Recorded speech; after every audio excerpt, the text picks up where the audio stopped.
Sir मुझे stock market का थोड़ा एक्सपीरियंस है, लेकिन कमोडिटी ट्रेडिंग बहुत कंफ्यूजिंग लगती है। MCX, gold, crude oil, futures, options, सब कुछ कॉम्प्लिकेटेड लगता है। ये बिल्कुल नॉर्मल है। ज़्यादातर ट्रेडर्स शुरुआत में यही फील करते हैं।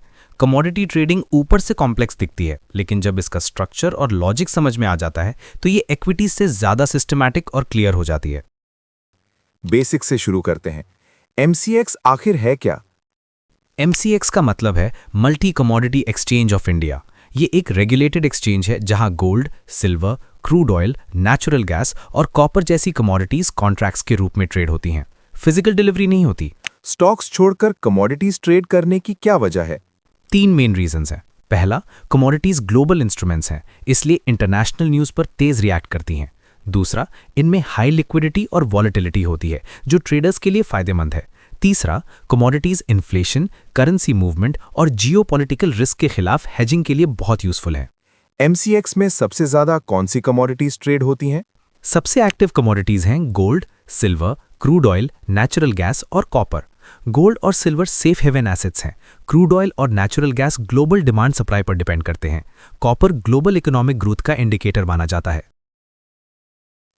फ्यूचर्स कॉन्ट्रैक्ट असल में होता क्या है? फ्यूचर्स कॉन्ट्रैक्ट एक अग्रीमेंट है जिसमें फ्यूचर की किसी डेट पर कमोडिटी को फिक्स्ड प्राइस पर बाय या सेल किया जाता है। आप पूरी वैल्यू नहीं देते, सिर्फ मार्जिन देते हैं जो टोटल वैल्यू का छोटा सा हिस्सा होता है। मार्जिन मतलब लेवरेज, सही? ये रिस्की नहीं है?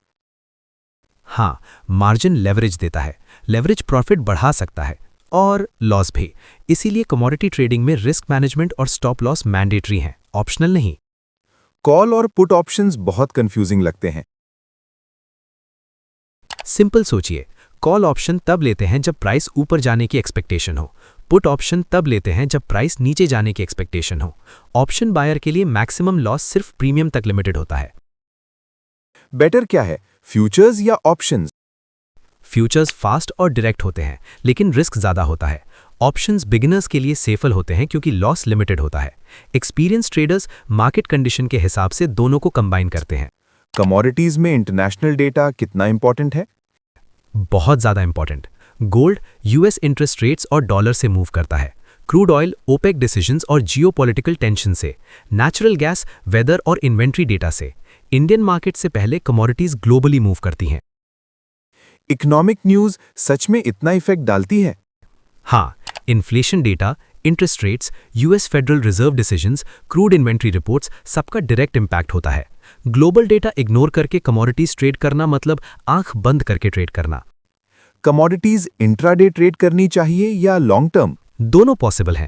इंट्राडे ट्रेडर्स वॉलेटिलिटी और न्यूज़ पर फोकस करते हैं। Positional traders global trends, seasonality और मैक्रो डेटा देखते हैं। बिगिनर्स की सबसे बड़ी गलती क्या होती है? ओवर ट्रेडिंग और रिस्क को इग्नोर करना। कमोडिटीज में कैपिटल प्रोटेक्शन प्रॉफिट से पहले आता है। Small position size, pre defined stop loss और डिसिप्लिन, यही रियल एज है।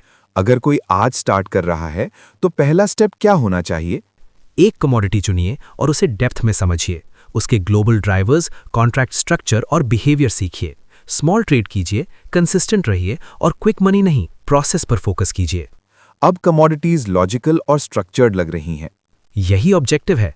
कमोडिटी ट्रेडिंग गैम्बलिंग नहीं है, ये डेटा, डिसिप्लिन और ग्लोबल अंडरस्टैंडिंग पर बेस्ड स्किल है।